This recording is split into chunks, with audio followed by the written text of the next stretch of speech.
I've trained calisthenics for 10 years. I've solely focused on strength. But what's on the other side?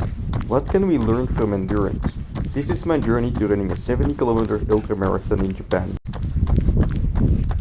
Okie dokie, boys and girls, it is day 45 of Road to Shimanami, and with that, officially, there are as many days that have passed in this series as there are days left. 45 days left until Shimanami Kaido, the 70-kilometer or almost 80-kilometer ultramarathon in Japan.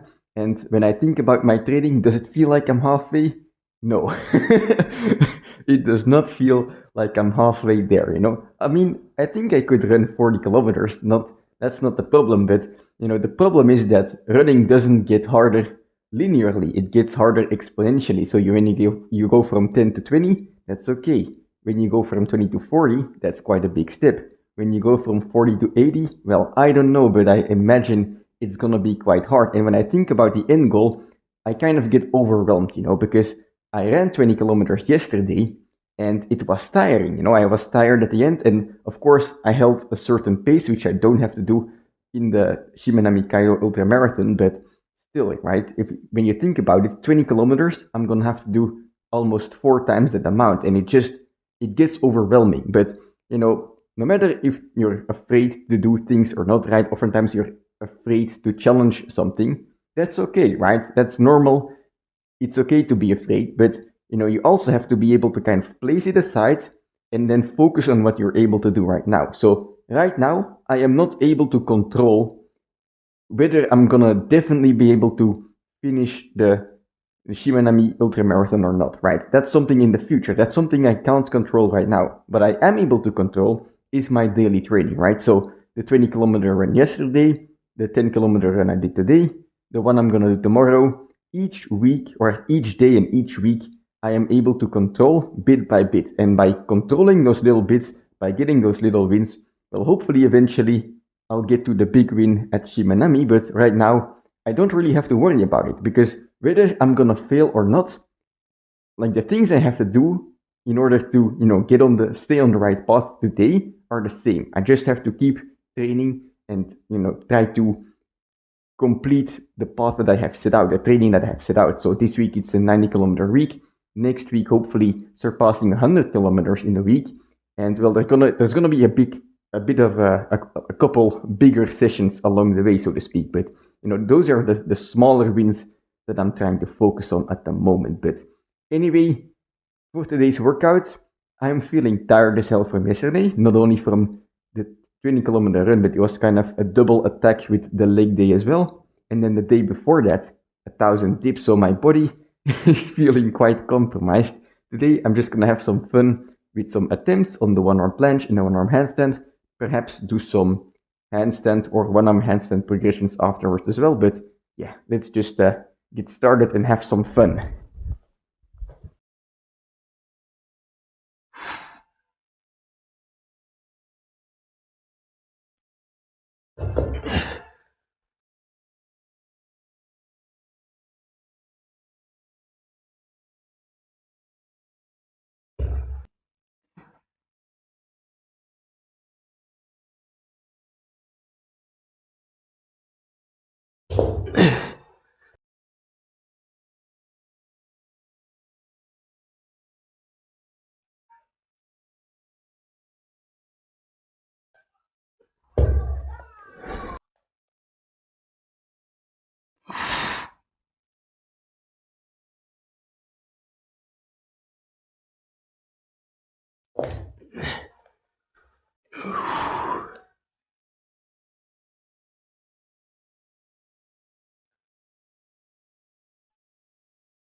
All right, so a couple attempts on the one-arm planche and the one-arm handstand.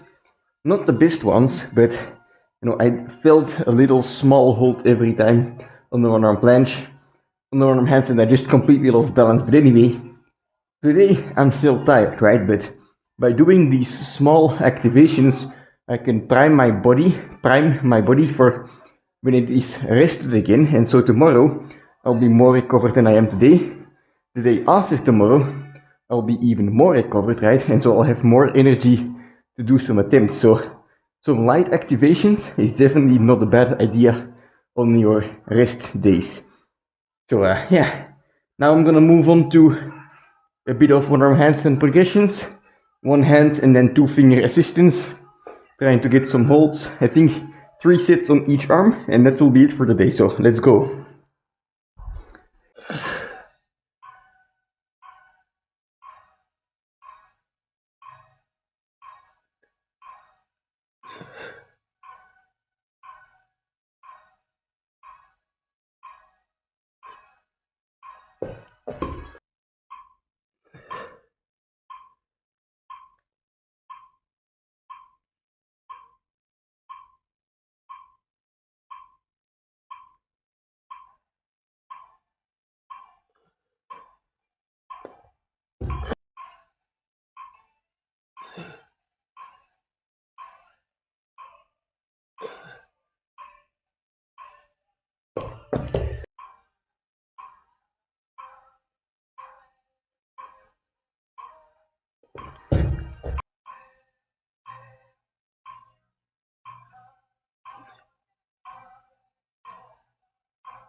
All right, so that's gonna be it for today's training, and the handstand is really just going in a downward strength, And to be honest, this is gonna sound like a huge scope, but I'm not too worried about it because when I think about the handstand training, of course, I want to get better at the handstand, and it would be nice if I get better at the handstand, but the handstand itself is not the main goal of my handstand training. The main goal of my handstand training is, well, I'm focused on running, right? And I have a couple of hard strength training days as well during the week. So in between, I have to recover. And for me, the biggest problem about a rest day is that I have to rest.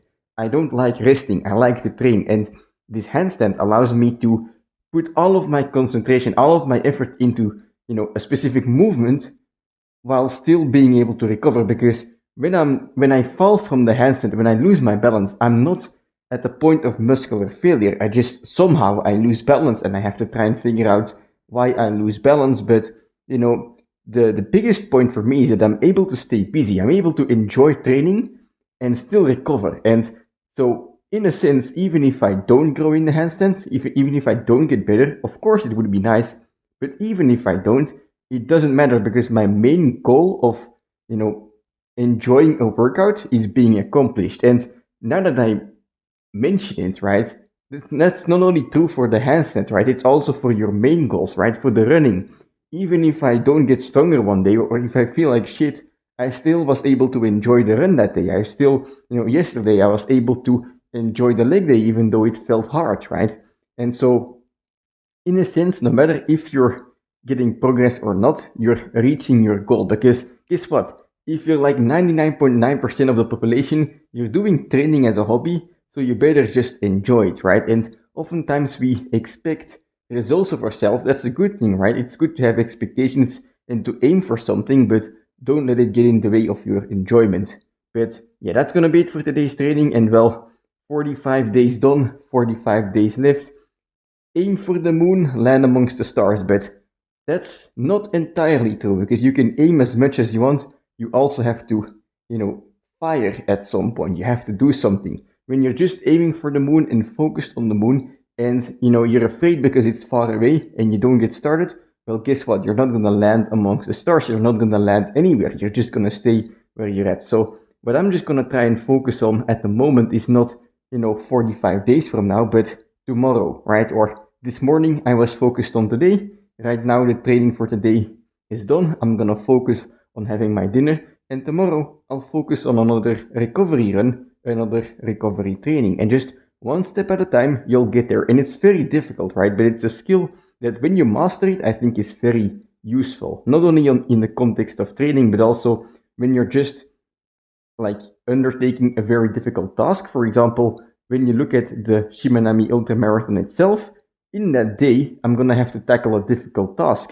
it's gonna be 80 kilometers. And if I start that run on kilometer 1 thinking about shit, I have to run another 79, well, that's gonna be daunting, right? It's gonna be very hard on the mind, but I don't have to focus on running another 79 kilometers. I can just focus on running another kilometer. I can focus on taking another step, getting to the next convenience store to buy some food, right? That's you just tackle the problem in small little parts, right? And that's for everything. So whether it's at your job or it's for your exams, it's for like a difficult test or a certification that you're trying to get, for everything, if it seems too difficult, just split it up. I think that's the most important part. Or anyway, that's my tactic on how to tackle bigger problems. Because I feel like, the bigger problems, I'm not super talented at anything, I believe. But that's exactly why, that's an advantage. The fact that you're not good at anything is an advantage because it allows you to, keep down the ego and allow yourself to tackle the problems in smaller parts and then get to the bigger stuff. But yeah, enough yapping. I'm gonna have some dinner and I'll see you tomorrow for probably a similar day as today. But we'll see.